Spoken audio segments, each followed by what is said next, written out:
Hey everybody, Scout Crafty here again, midweek Wednesday. Just a quick reminder, if you want to send in your photos for the homemade screwdriver challenge, you could send it to my email address here. And just make sure you put screwdriver in the heading so I know what it is. And I have to tell you, everybody's doing some fantastic stuff. I know a lot of you wait till last minute, and some of you will, say, I should have. Really, you want to get involved in this. There's going to be some great entries. Everybody's doing a 100% job. It's really great to see. With that, for today's episode, it's going to be a short one. A short one meaning when I first started with YouTube back in 2008, we were only allowed to do 10-minute videos. So I said, I want to do a 10-minute video that's start to finish without any filler, just right to the point. So that's what we're going to do today. I got a project picked out. Let's get started right away. Okay, down here playing in the shop, trying to figure out, have some fun. Remember I told you I bought this for $1.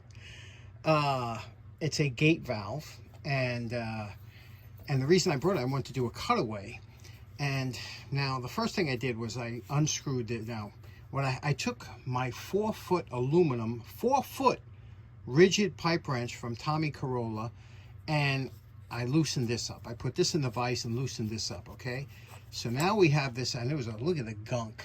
This is the normal gunk that you see that forms inside of your pipes. Look at that. Disgusting, right?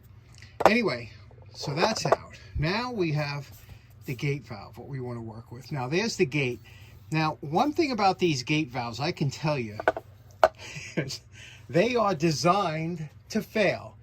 In other words, if you don't use these every so often, and a gate valve is nothing more than a gate that goes up and down and closes the opening here, but if you don't use these every so often, they will jam up on you and freeze, and that's what happened with this one.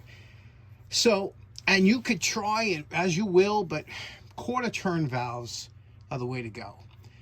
However, these can be taken apart usually at a surface. You could see here, if you put this in a vise, which is nice when you're able to put it in a vise, you can put a wrench on here, you can put a wrench on here. So let's do that. Let's see what we can get apart. First we'll try with this top one here. Okay, put the wrench on here. All right, that's not bad. Okay, got that one out. And then now you can see this here, usually, let's pull this up here. Okay, there you go. See that thread in there? Look at that. Nice chalky substance on here. Now we can take this top piece off here. Now this might be a little difficult to get off. I don't know. Gotta make sure it's on there tight. Oh, it's gonna be a while. Now sometimes when you have the luxury, see over here, this is a bronze, right? So it's or brass, and this is easily strippable. So sometimes if you could put this into the vise like this here, okay, and then turn the top here, we have that luxury. We can save that a lot from getting chowdered up. So let's try and do it this way, and we'll put a wrench on here and see if we can't turn this off.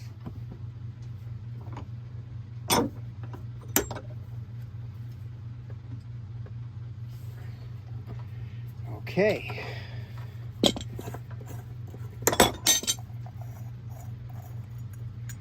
There we go.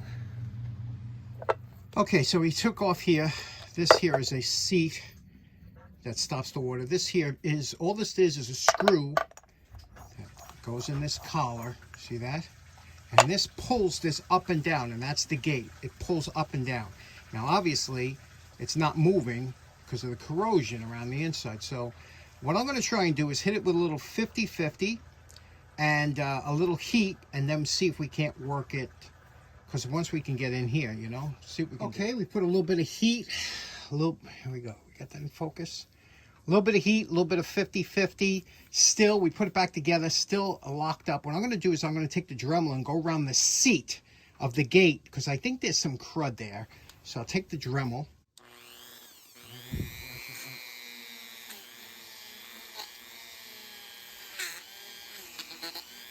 Go around the seat on both sides and make sure that's nice and clean. Okay, I know I'm getting messy here. I did a little bit more 50-50, and check this out. Look at this. The gate is now operating, and that's how a gate valve works. And you know something, it was so nice about this, it's rebuildable, you know, and I bet you this thing would still seal up. There's really nothing that goes wrong unless they wear out, and this one don't look worn. It just looks like it hasn't been operated and crud built up in there. But you see how that works? How nice that gate goes up, and how much I guess it opens up about that much, right? We got a couple plumbers in the comment, you know, that are subscribers, like George. You want to watch? He's a plumber. And I wonder what their take on these are. Do they like the gate valves? Do they stay away from them? One valve I told you I can't stand is that stupid behind the bathroom valve. Those cheap chrome valves that are just horrible.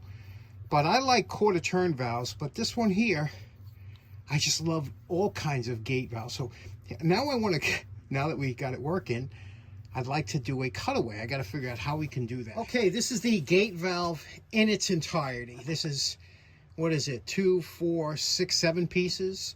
I have a nice collection of handles, vintage, antique. I don't know if you'd like to see my collection of handles, of valve handles.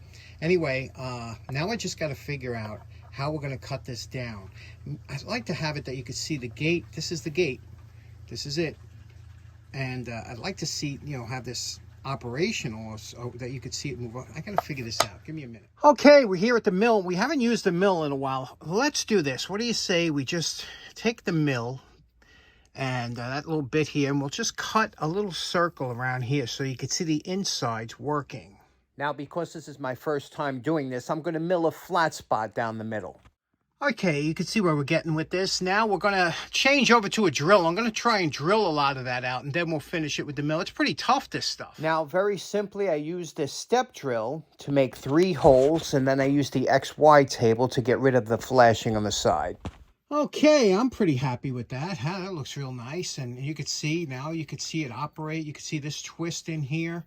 Now what we have to do is, obviously, we have to clean it up, because all this, a lot of times what they would do in hardware displays and something, they would paint this one color and so it stands out or whatever. But we're going to see what it looks like, all cleaned up, all brassed up, and put it back together.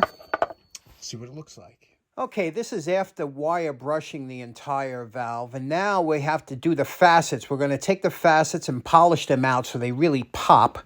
And you know my favorite part. Remember what this $1 gate valve looked like before we started? And we're calling this project done. How cool is this, huh? You know, if this isn't one of the best dollars I ever spent, I don't know what is. And remember what it looked like when it was attached to this thing, right? And let's take a look at what we did here. Again, this is something that you would see in a hardware store as a display. You know, they would, a lot of times they would put this up there to show exactly how it works and let you play with it. And here you can open it up and you could see the, you know, the gate opening up here. It's so smooth. It's all lubricated and everything. Now, this is actually, the gate is a wedge. Okay, it's shaped like a wedge. And when it comes down, it seals between those 2 areas there. So that forms it. So if it should wear, it'll wear that the wider part will keep forcing it down, so it'll go for a long time. You don't need any washers or anything with this. The only washer is in here. That's the original black washer you see in there. But what I did is this was all rough casted, the whole thing. But by taking it down and polishing that areas, that's what a salesman sample would look like, you know. This wouldn't be a production model, but this would be something that says, oh, I want one of those. And I'll tell you the truth, this is a little Scout Crafter red in there. I know you've been missing that for a while. Just absolutely cool, isn't it? How you could see how this works. And yeah, this is some time well spent in the shop. What do you think? Okay, so in closing, I really can't tell you how much fun I had making this project. I hope you enjoyed it. I think we made it in the 10-minute mark. Let me know what you think. I hope you have a great rest of your week. We'll see you again on Friday. Take care now. Bye-bye.